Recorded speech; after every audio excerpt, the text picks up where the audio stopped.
Hello, hello. Welcome back to day 21 of 55 Days of Christ Consciousness. I'm Janelle Vito, Soul Inspired Reflections, and I'm just here to inspire you to connect with the Christ consciousness energies that are within you, and that's within everybody.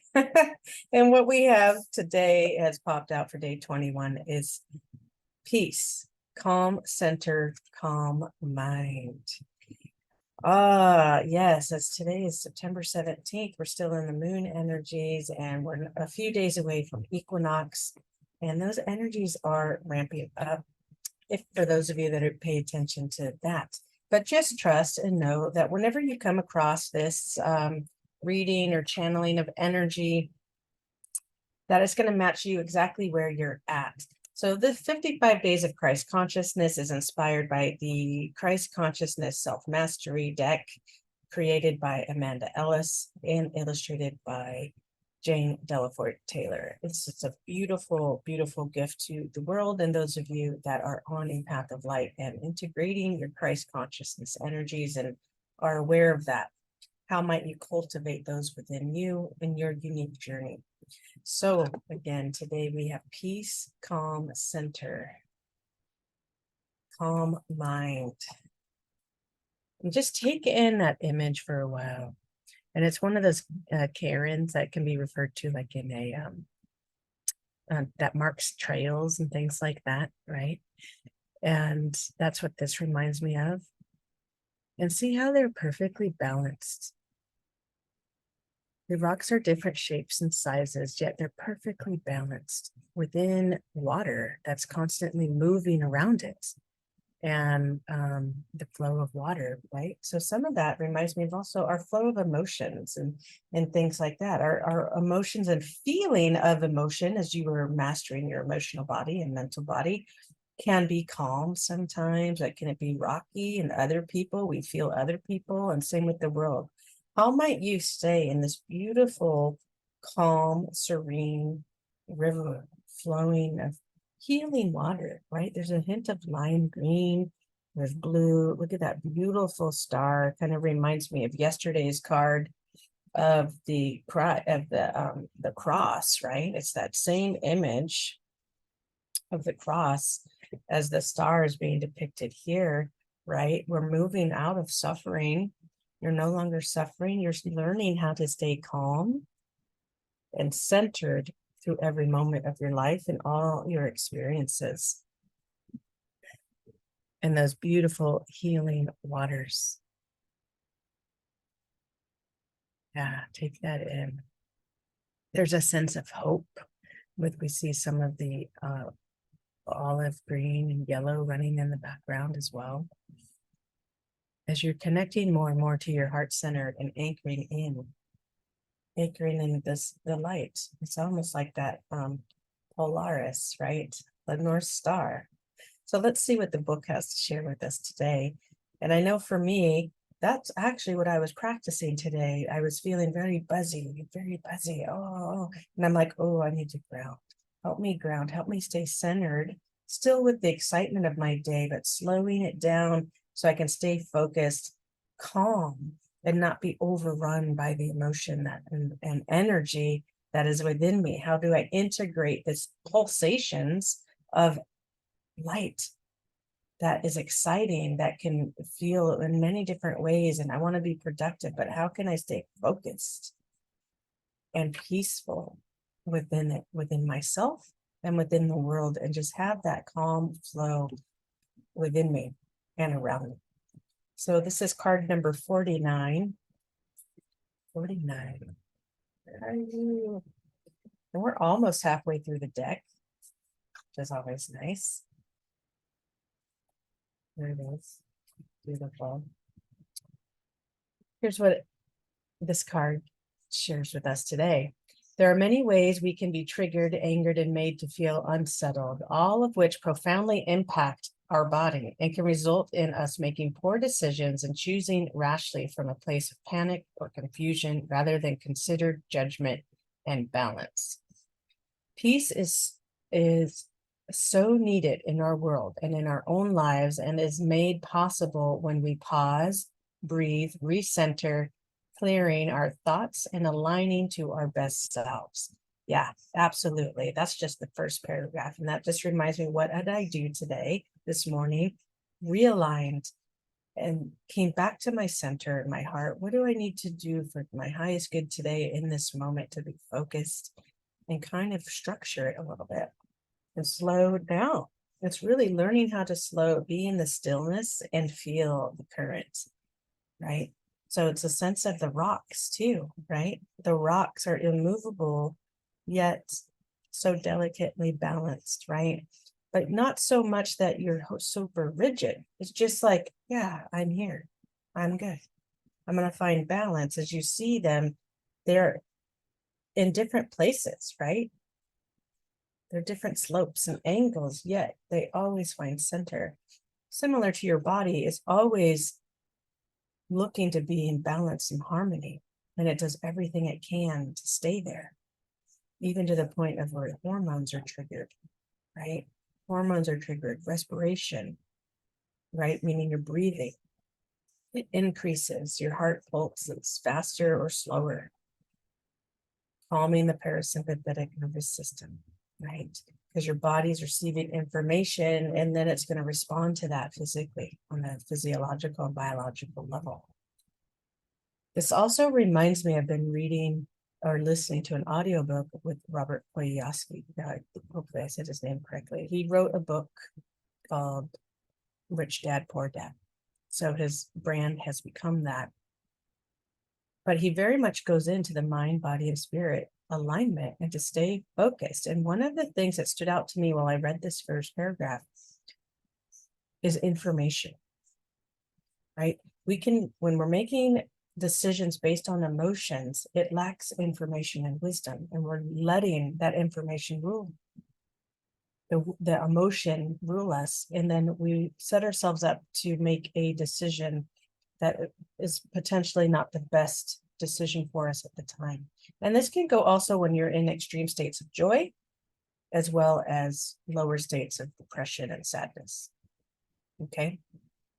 When you empower yourself and align, go, okay, I know I'm really excited, but let me have more information. Let me read it. He deals with real estate deals, right? So, an investment. His information, he wants to see the numbers. He wants to see how it lays out in numbers and if it's going to be profitable investment. So that's the goal, right? So remember your goal. What are you using? What information is in front of you? What steps do you need to take? Yes, you're excited. Maybe you're worried and like, oh, I don't know, that's really scary. But let me get informed, not to a place where you're over-informing and having to know every single detail. That's not what I'm talking about, where that can become a potential limitation for you to stay in balance and harmony, right? It can hold you back when you're overactive in the analytics.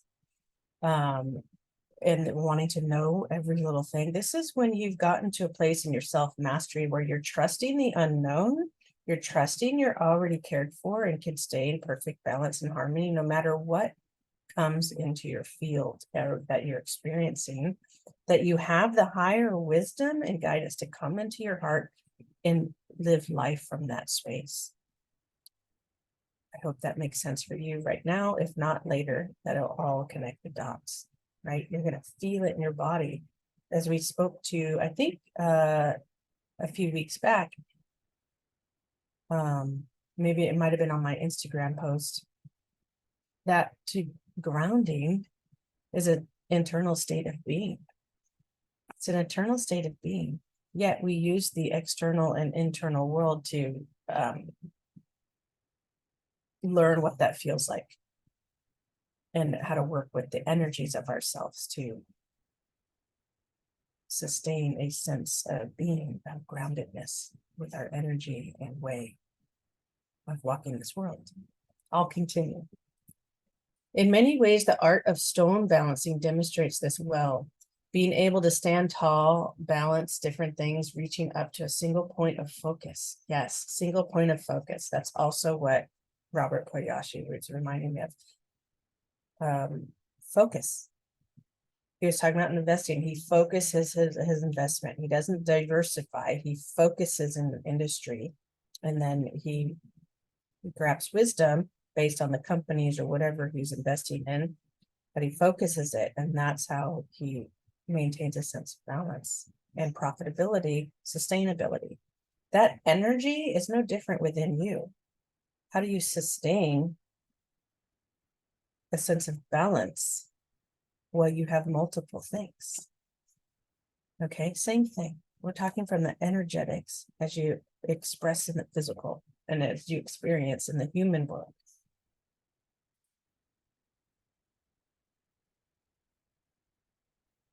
Can't remember his name right now. Tony Robbins, his mentor, also made this statement to him that stuck with him, and he uses it all the time. Where your attention goes, energy flows. Where your focus goes, energy flows. It's very linear. It's very direct. It also can be very fragmenting when you recognize where your energy is going. Where's your thought going? Where's your focus going? Is it where it's best served? And you can come back to center and then focus. That requires awareness of yourself and your surroundings. And of your surroundings. So single point of focus, and define the laws of nature or reason by staying strong despite wild waters and winds trying to destabilize its structure. To be the peace in the eye of the storm while others bicker or fight. To stay aligned when it's hardest. This is the goal we strive for, and when it matters the most. Peace does not have to be elusive or achievable only when conditions are right. It can be found in the middle of a storm and is an inner state of gained via setting intention to be so by way of peaceful acts, calming words, and calming posture. Breathe and manner, or breath and manner, excuse me. In every moment, we have a choice regarding how we respond to anything. Do we choose peace or do we choose a version of war? Will we enrage and inflame or irritate, often by being ego-seeking confrontation, belittlement, or argument? Or will we be in peace and come from our heart, offering something softer? Look at situations that may not be in harmony and ask what I can do to help bring peace today. So ask yourself what you can do to bring peace today. From a heart, offering softer. Look at situations that may not be in harmony and ask what I can do to help bring peace today. It may be small or big gesture, action, or thought, but it starts as a seed and grows from there. Jesus said, "Peace be with you, and peace I leave you," demonstrating the importance of both holding and spreading peace wherever we go. He encourages us to leave a legacy and be remembered as a peacemaker, where he helped build bridges, brought different parties together, and created harmony in our families, communities, and wider world. And that's not an easy thing to come to, but it's very attainable. I have no doubt, and I believe it, because I've also experienced those changes in myself, where I can lead my life more peacefully and no longer in conflict internally, and pay attention to where my ego might be a driving force, right? For example, I recently talked to someone I contract with for work about renegotiating our hourly agreement. Well, I didn't get the exact outcome that I wanted. And on some level, they think I don't notice what they did. But I did notice. And I'm like, well, basically he offered me, it's like the cups, right? Okay, I'm going to give you a puzzle. It's like a kid asking you a question in 3 different ways, but it's the same question. So the proposal was given in 3 different ways, but yet it was the same proposal that he was offering. But there were some benefits to me where and I already knew I wasn't going to continue pushing the topic. So I already knew where my resolve was within myself, but I brought it forward anyway to have the conversation about money and what was equitable, right? And all it does for me now is go, okay, I'm good here. And now I'm going to focus my energy to cultivate and bring into my life what I need. Not from a desperation place, not from any place. So how can I still use that place where I worked in main harmony? Because it actually worked out. I got them to think about some things and they made their work more efficient. Meaning, for example, I do cleanses during the week, 5 days with the client, prep the food. Then it's about an hour and a half to 2 hours of treatment, massage and our oil flow over the third eye and sauna and whatnot. It's quite a journey that goes much beyond body work as a holistic place, right? So for me, given all my skill set, I'm like, I want to be equitably paid for that. I'm underpaid. So in any event, I will still get what my ultimate goal is, just a little later than I would like, but I still got it. I'm going to get it and receive it sooner than they originally had planned in their own structure. So recognizing that, I'm like, I could do that. That's fine. I don't need to fight it. They're open enough to talk about things. What we did decide to do, let go of the food prep altogether and push that onto the client. This is much more efficient for all of us, myself, the office manager, their cost in running that. And so looking at that, they still miss a piece about how often they coordinate Panchakarma, and it takes away from my other clients. However, there was a compromise in the middle, right? Because I always say, have to remember too, that's within their business structure. And I have to go, okay, fine, that's good. I'll work with that. And now I'll focus my energy on my business and build that. So you see, I didn't have to create conflict in any way. I could have gone back in and continued to fight. No, and disagreed. I just let go and surrendered to the process and knew whatever happens, it's always going to be for the highest good. And then it's going to push me to go, where do I want my focus to be? Yes, it'll still be there. I'll honor my contractual agreement as an independent contractor. Use that work as a foundation, a grounding place that gives me some stability, and continue to build my private practice and clients. Okay. I hope that gives you an example of a human experience, not just the energetics. The energetics all run through it, but you don't have to fight to say, expect someone else to give you what you want. You get to create what you want and be in harmonious with all aspects of where you're receiving everything that's actually supporting you to get what you're desiring and choosing to build and create. So I hope for some of you, it maintained our relationships. They're open to consideration. I was able to give them some other business ideas to say, hey, if this is your approach to business and working with massage therapists, that you're under the assumption that tips balance out the hourly wage, and while it's highly inaccurate. Well, based on the numbers, only about 10 to 15% of people tip.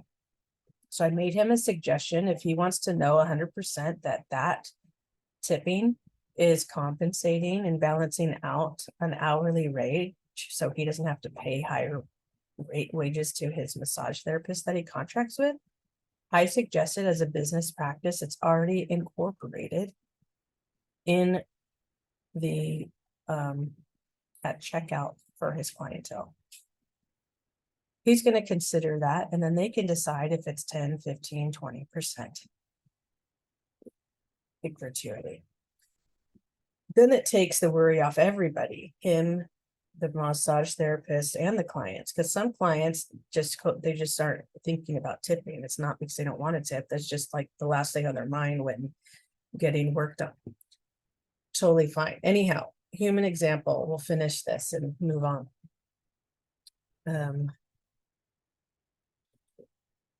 Jesus. Okay. He said, peace be with you and peace I leave you, demonstrating the importance of both holding and spreading peace wherever we go.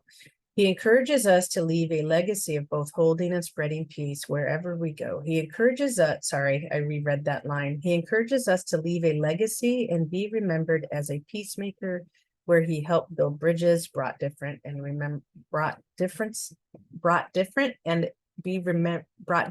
parties together and created harmony in families, communities, and wider world. To come in peace is also highlighted to set our intentions that we seek calm waters and that we arrive with no hidden agenda or manipulated intent.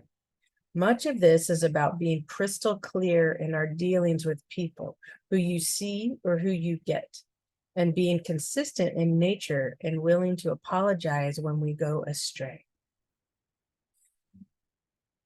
And so even the example I shared with my personal example, both parties were very clear. You know, even though I saw how he was operating, it was still really clear and transparent. I didn't need to go push, right?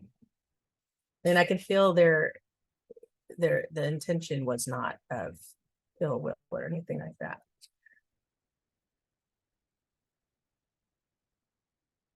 To hold peace, it is important to be observant and mindful of your own reactions. So that's where I came into my own reactions.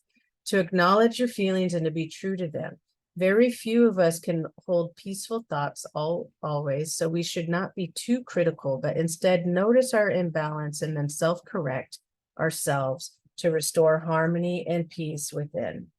Ask what you can do today that is going to help you bring inner peace. It may be an activity to calm the mind and allow stillness via mindfulness, meditation, quiet music, gardening, baking, being with calm friends, walking, or any activity we love, to chop wood and carry water.